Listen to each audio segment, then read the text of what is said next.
Les dynamiques géopolitiques actuelles montrent des évolutions dans les centres de pouvoir mondiaux. Des analystes observent des mouvements sociaux émergents dans diverses régions du Sud global. Ces régions comprennent l'Afrique, l'Amérique latine et certaines parties de l'Asie. Des manifestations ont eu lieu dans plusieurs pays concernant des questions internationales.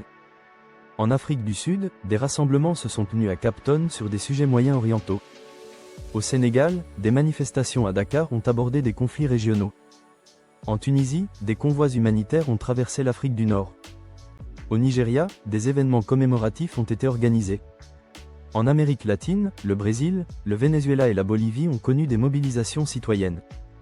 Au Chili, des rassemblements à Santiago ont exprimé des positions sur des conflits internationaux. Au Mexique, des manifestations ont eu lieu concernant des zones de conflit. Ces mouvements rappellent historiquement les mobilisations des années 60. Les manifestations contre la guerre du Vietnam mobilisaient alors de nombreux citoyens. Certains observateurs notent des différences entre les mouvements actuels et passés.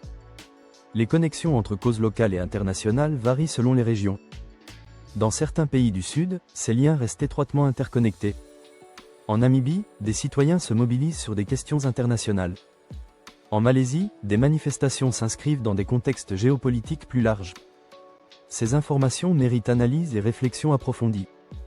Si ce contenu vous intéresse, abonnez-vous et activez les notifications. Votre soutien permet d'explorer ces sujets complexes. Concernant la Chine, les analyses révèlent des aspects multiples et contrastés. Des observateurs signalent des restrictions dans certains domaines de gouvernance. D'autres notent des expériences de participation citoyenne au niveau local. Dans les villages, des mécanismes électoraux existent depuis la loi de 1998. Environ 1 million de villages organisent des processus de sélection locale. Ces processus restent encadrés par les structures politiques existantes. À Shanghai, des forums citoyens discutent d'urbanisme et de services publics. Ces espaces de discussion varient selon les contextes nationaux et régionaux. La Chine a développé des programmes de logement pour différentes catégories de population. Entre 2011 et 2015, des plans de construction de logements ont été annoncés. En 2023, le logement social représentait une part des transactions immobilières urbaines. La régulation du secteur technologique fait l'objet de nouvelles législations.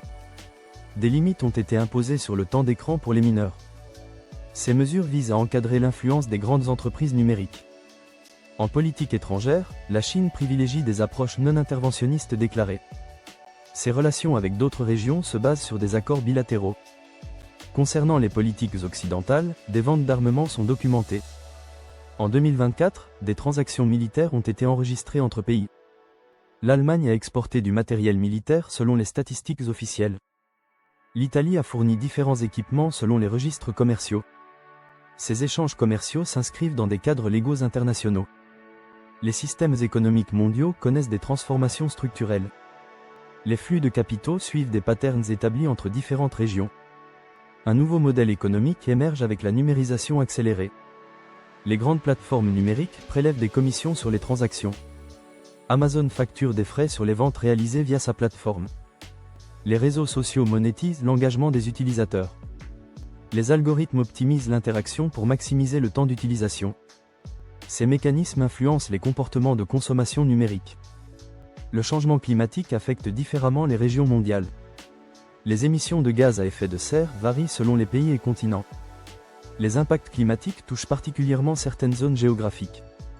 Au Kenya, des phénomènes de sécheresse affectent les populations rurales. Au Bangladesh, des inondations ont causé des déplacements de population. Les îles du Pacifique font face à des défis liés à l'élévation du niveau marin. Les réponses à ces défis varient selon les capacités économiques des pays.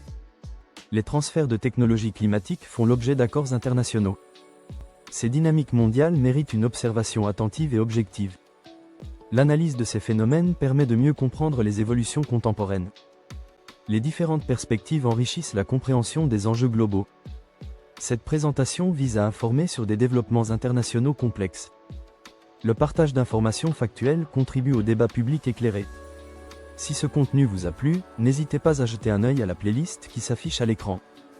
Merci pour votre visionnage et abonnez-vous pour ne rien rater.